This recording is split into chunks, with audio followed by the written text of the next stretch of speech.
LKG मध्ये शिकत आहे. माझ्या नाट्यछेत्रीचं नाव मदत. आलो आलो आजी, मी जरा अभ्यास करतोय. थोड्या वेळाने आलं तर चालेल का? काय म्हणता? लगेच येऊ? आलो. ए आई, सांग येतो ग. शेजारच्या आजी बोलवताय. काहीतरी मोठा प्रॉब्लेम झालाय म्हणताय. अगं खरंच तुला ना खोटच वाटतं वेळी. अगं तुला माहिती झाली का? मी आजींना विचारलं पण थोड्या वेळाने आलं तर चालेल का? तर नाही म्हणाला त्या. जाऊन येतो आता. काय करणार? अहो आजी, काय झालं? हो मला माहितीये तुमचा मोबाईल नवा आहे ते. आता सांगा बरं काय झालं ते. काय?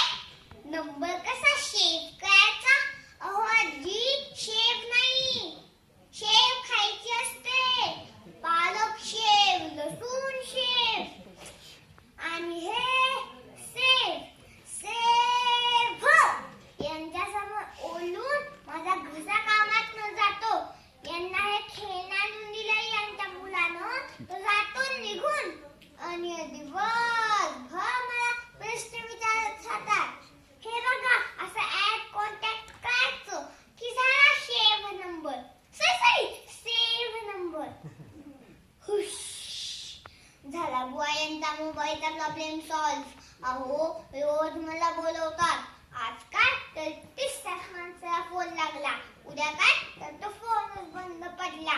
अहो फोनला जर चार्जिंग नाही केलं, फोन बंद पडेल, नाहीतर काय उद्या मरेल काय? कधी कॉलच लागत नाही तर कधी कॉल करता पण येत नाही. काय होतं ना, त्यांचे हात ना थरथरतात. म्हणून टचस्क्रीन मोबाईल लावली तर झाला की चुकून एरोप्लेन मोडवर जातो मोबाईल. मग काय फोन येत पण नाही आणि करता पण येत नाही.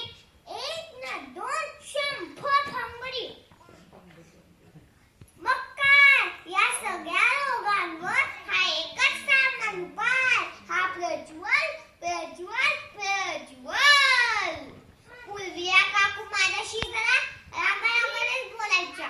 दुपारचं खेळू नका रे, किती दंगा करता, बॉल आमच्या गॅलरीत येता का म्हणजे. एक ना दोन, 1000 सूचना.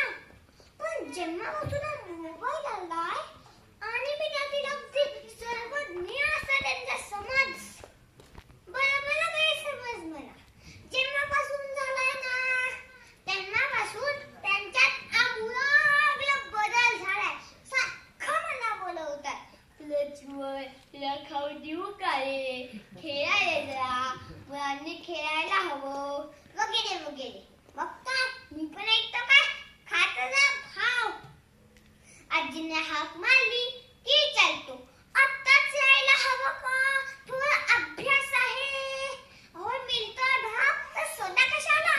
त्यांचा मुलगा तेवढा बिझी का काय ते? मग काय, मी पण निकांते काय? मला पण स्टेटस वीटस वगैरे आहे का नाही? नको रे बाबा, स्टेटस वगैरे शब्द उच्चारायला पण नको. नाहीतर आजी विचारतील, स्टेटस कसं बदलायचंय प्रज्वल? अहो रोज नवीन फीचर येतात, तापच झाल्या डोक्याला. तुम्हाला म्हणून खरं ते सांगतो, मला पण अभ्यासातून टाइमपास होतो. बरं, आजीने हाक मारली म्हणलं की आईला पण काय बोलता येत नाही. हो आता मात्र जायला हवं. एकदा अभ्यासाच्या